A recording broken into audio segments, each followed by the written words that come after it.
Fresh evidence has emerged regarding the death of Shanquella Robinson, a 25-year-old woman who was severely beaten and killed by a friend while on a group trip in Mexico. On one hand, the US government is taking the case seriously, but on the other hand, they're not legally obligated to do so.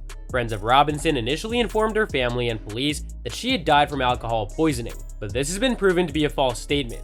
The murder of Shanquella Robinson has been a highly publicized case for several months. Nancy Grace, a renowned American legal commentator and television journalist, has taken it upon herself to raise awareness and gather further evidence. Robinson's murder was most likely planned by her travel companions, referred to as the Cabo Six. They committed a heinous crime and then tampered with evidence by providing false statements to Robinson's family and the US police.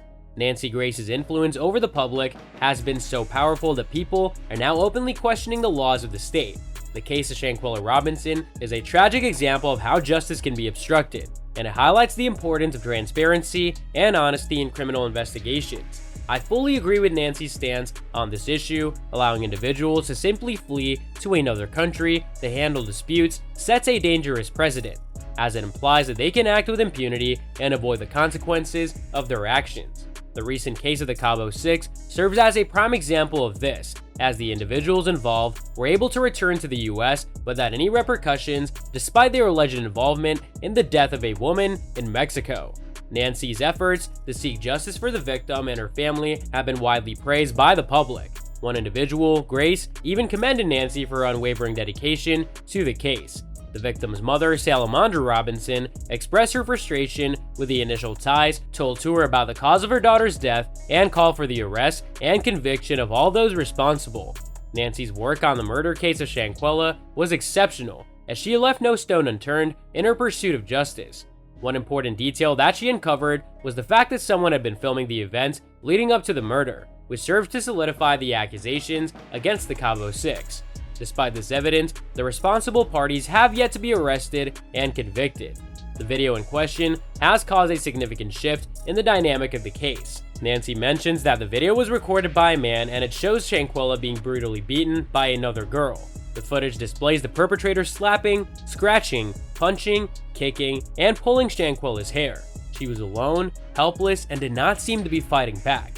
The intention to murder was clear, as activist Tamika Mallory explained at a press conference regarding the Shanquella murder case. Shanquella returned from her vacation with a broken spine and neck, and the attack was seen in the video. The toxic conversation happening in the video magnified the toxicity that Shanquella had to endure at the hands of her so-called friends. Several people wrote words of appreciation, complimenting Shanquella for her patience and resilience throughout the ordeal. She stood for peace even when told to fight back and was killed for it.